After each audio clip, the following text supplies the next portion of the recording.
AFCO Joe here. So this video is going to be broken up into several parts. Like I said before, these Class C campers, they come with, straight out of the factory, they come with 5,100 pound springs in the rear. And the last time I drove the camper, it seems like it has a lot of sloppiness to it. So I've got online, I checked out a lot of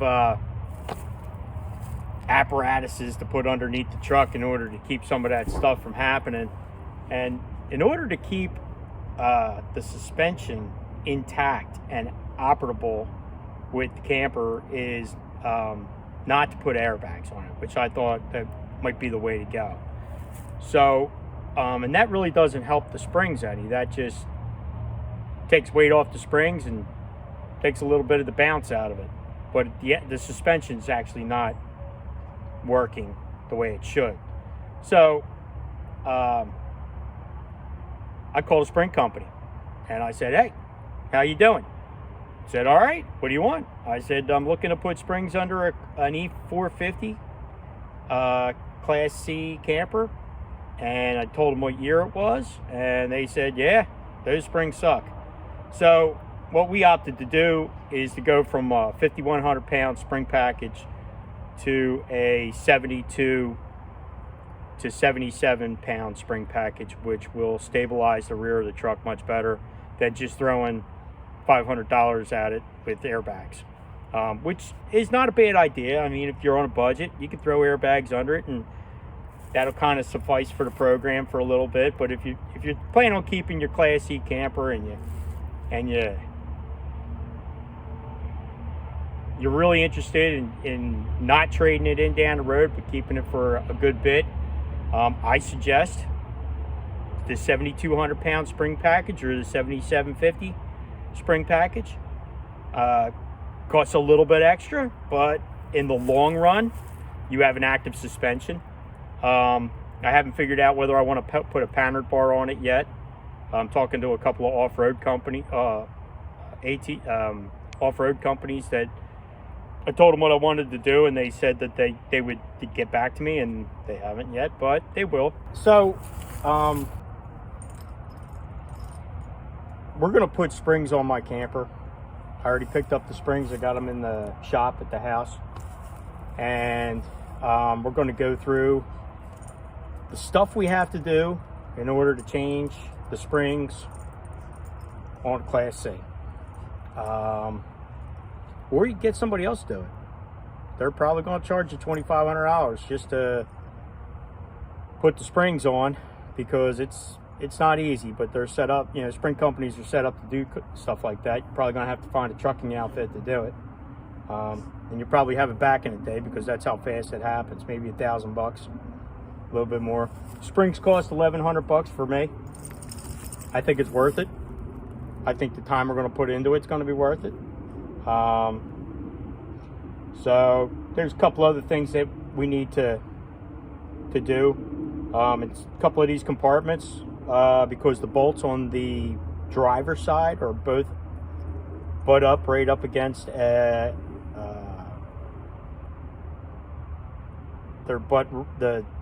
body of the camper is laid right on top of the frame, so the bolts that hold the leaf springs on are butt right up against a couple of compartments.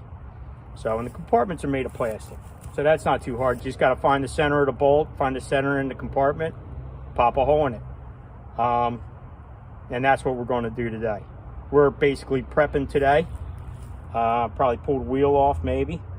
You're going to need to pull the wheel off if you're thinking about doing it yourself. But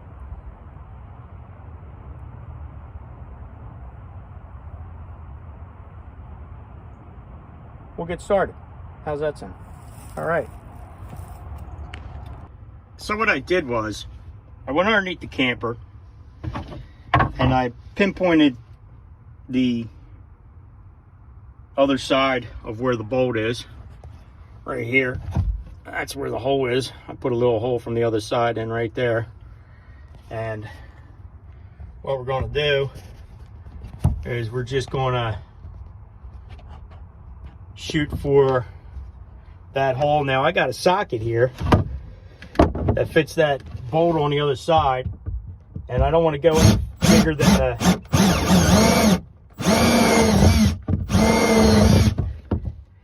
there's the hole right there, there's the bolt.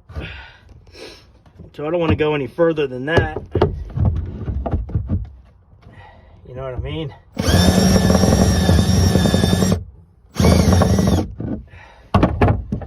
That socket should fit right in there. That's close.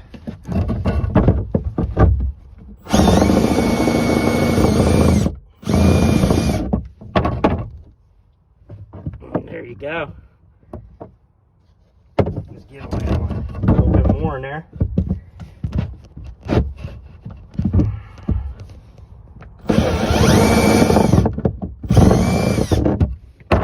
There you go.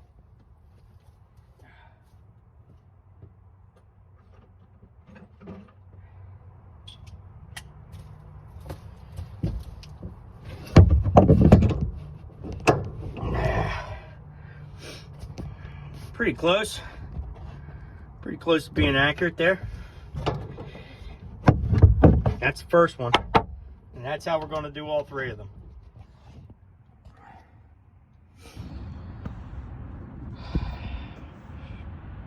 Okay.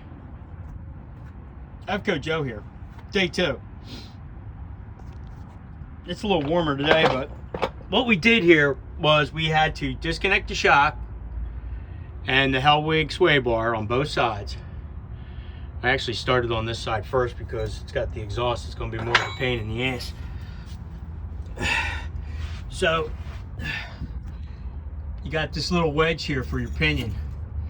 Make sure that the larger of the two, and you can see it on the bottom here, but make sure the gap, the thinner part, is going to the rear of the truck. Don't screw that up. And then I had to take that off with the spring out.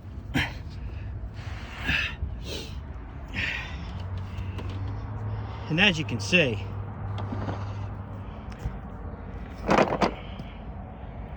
this one here is the one that came out.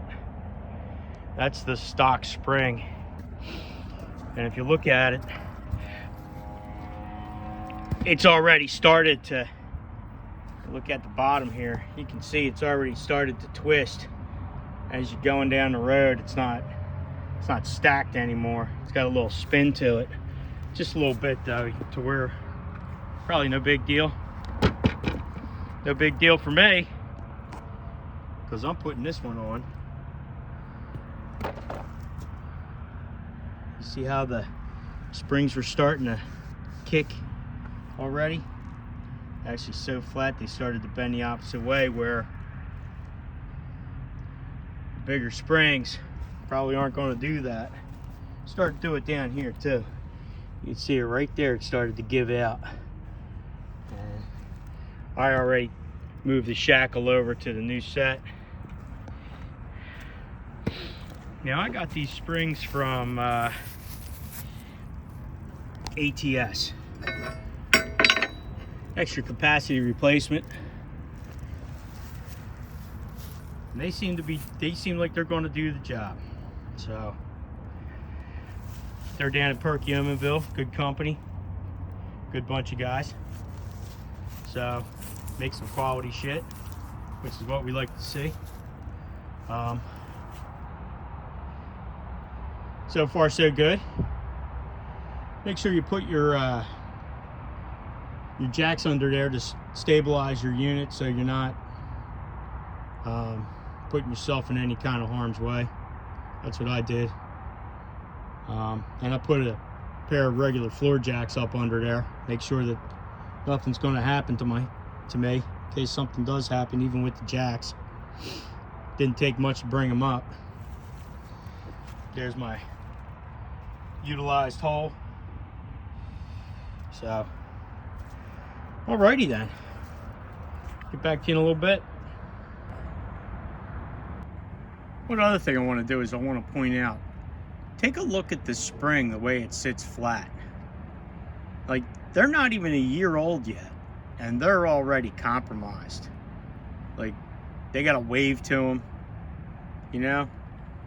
Where the new ones, and I'm sure that they're not gonna go bad because they're built for 7,500 pounds. Like, there's a big difference. You know, can't wait to see what the other side looks like. Anyway, I'll get back to you later after we get that one installed. It's not gonna be easy, I know that. So what I did was I used a transmission jack to get these suckers out of here. And that's what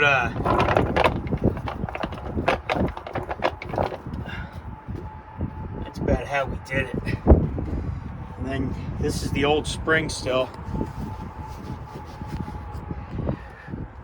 So what I did was I just got this removed.